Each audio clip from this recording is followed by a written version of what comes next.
Alright guys, in this video we are gonna have a dead battery, apparently. Not really sure what happened there.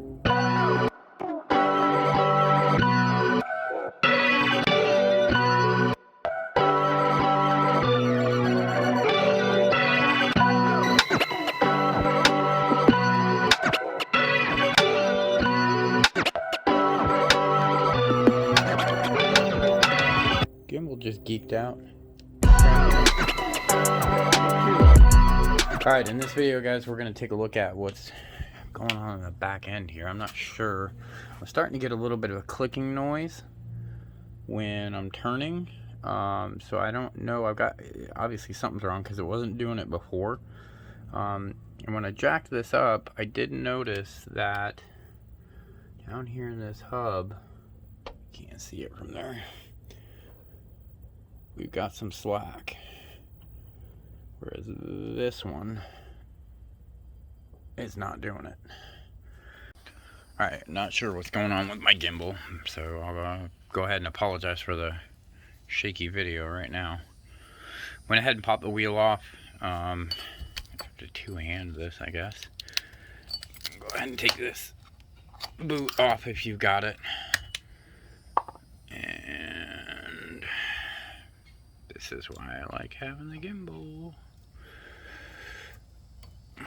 Take this pin, straighten it out, get it out of there. I guess I really didn't realize how much the gimbal helped.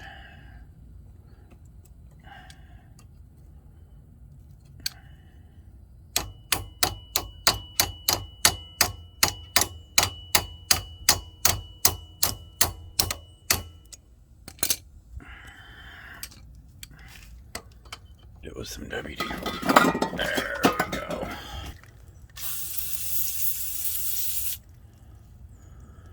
That's it for a minute.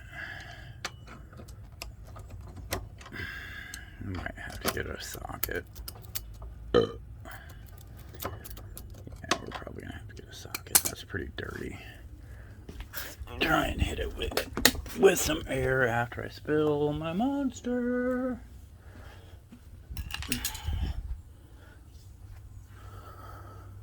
I'm gonna go ahead and blame all of this on the failed gimbal. We may just call this the failed gimbal video. There we go, and that is gonna be a 30mm, and that is gonna require an impact. I'm gonna try this one. I'm gonna need to get the real impact out. Nope. Ryobi for life.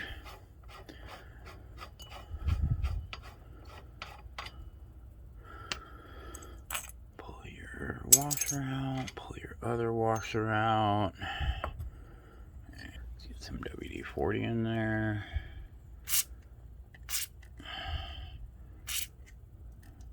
A little bit of dirt rolling around. Might have just been a loose castle nut, but I don't think the splines are bad. I don't know why.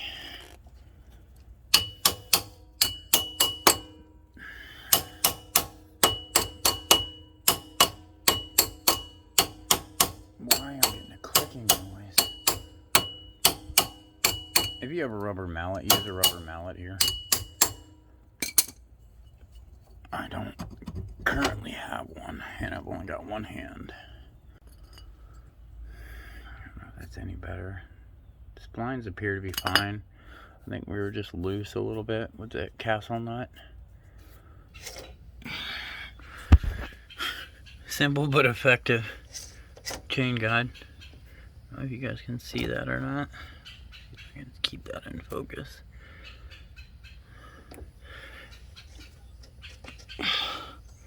That chain guide is kind of a little bit janky, a bit loose.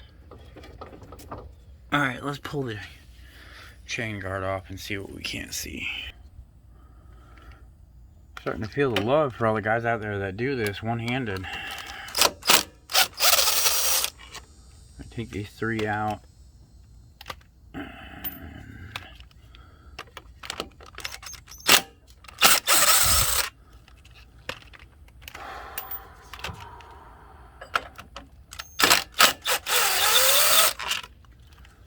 that'll remove the chain guard.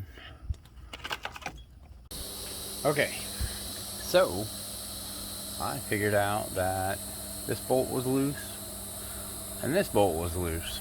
So while we're back here, I'm going to show you guys how to adjust the chain and tighten it. Alright, these are 17 millimeter and they are on pretty ridiculously good.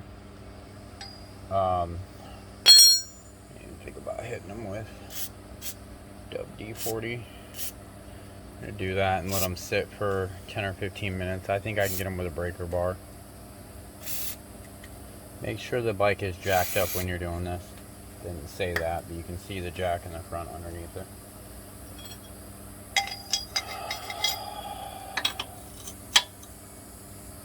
Might end up hitting the camera here.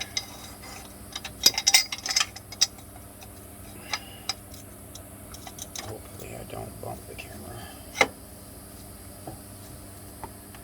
Alright, that one went. Good. I'm going to have to reposition the camera, I think.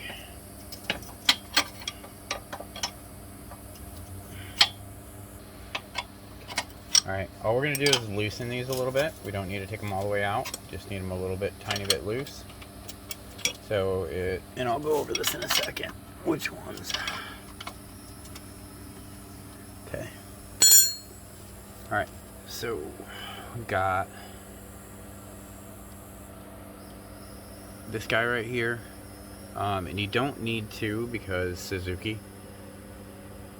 They welded the nuts on the other side.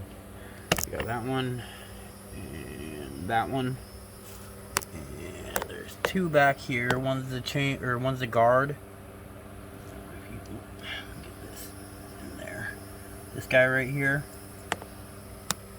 and then this one on top right here. So this is going to be your adjustment guide right here. I think what happened and why I was getting a grinding noise is because these two were loose, and when I was putting power to it or turning, it was causing the back sprocket to move a little bit and causing the teeth to grind a little bit on the chain.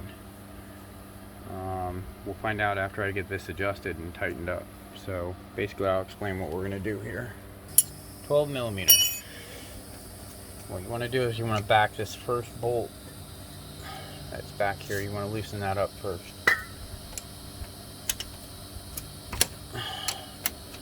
And you'll see that loosens up the whole thing. But you definitely want to give yourself some room here.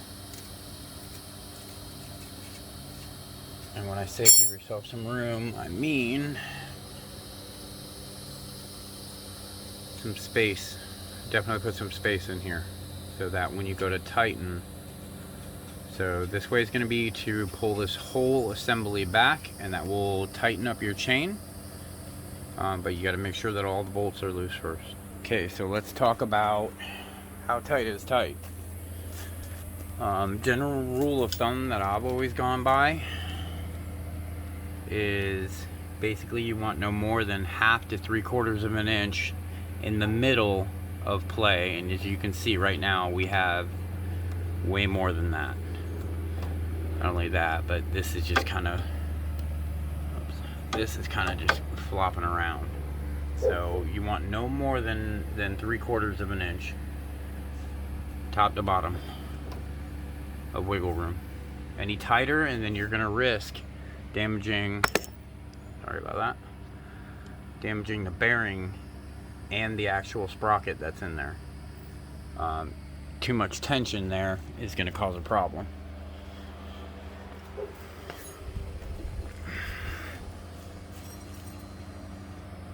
Alright, so I'm going to go ahead and tighten this down, or what I think is right, in my opinion. Again, that 1/2 inch to 3/4 is my opinion.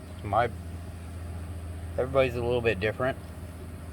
Some people might say an inch. 12 mil, and we're going to keep an eye on the back part of the chain back here, and we're going to slowly tighten this.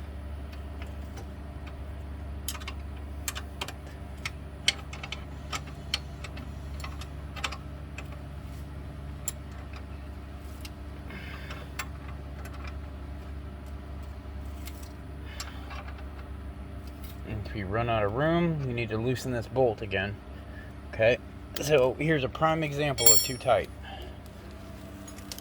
Come down. That's too tight. I can't move that barely. That is way too tight. And come back here. And all we're gonna do is give this a couple of turns. Maybe just the one turn.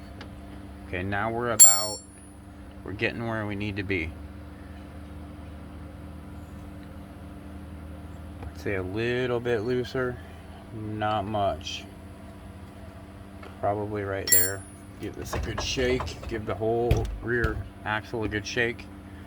Turn the axle. Make sure that you got all the slack pulled out of it. Okay, and then we're right back to too tight again. So we're going to just loosen this guy up a little more. Probably right there. Run this down so that it doesn't move on you. Turn the wheel a little bit more. Back out of it. Okay, and then check.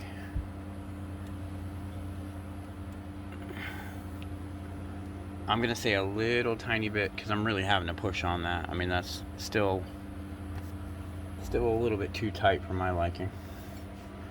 We'll come back here, and then we're gonna pull that out that much more. You'll see that I got loose.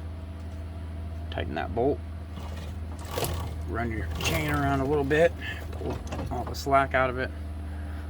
Okay, now we're about where I want to be. Okay, so now all we're going to do basically is tighten those 4 bolts that we loosened. Alright, so we're going to tighten this guy down real snug. Make sure that that bolt's not going anywhere, or that chain adjustment. And we are going to find our 17 millimeter, and we're going to get these all snug.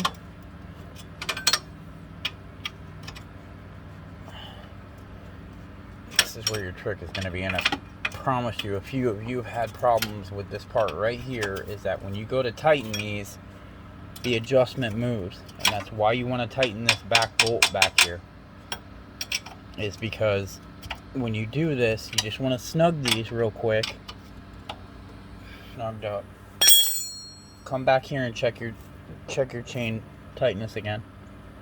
Make sure you go right in the middle, and we're about where we need to be. Run the wheel a little bit.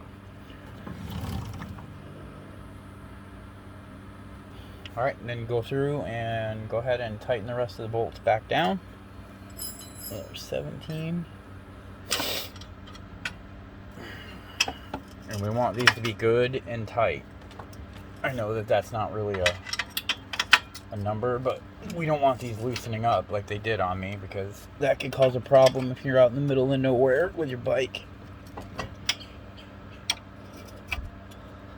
And then what we're going to do is just check this guy one more time with our 12 mil. Alright, good and tight. And then that should be it. The chain should be adjusted. Should be good and snug. And that is how you adjust the chain.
more clicking noise. Chain and the right side bolts were loose. I'm glad that I caught that. Anyways, that's it for this one.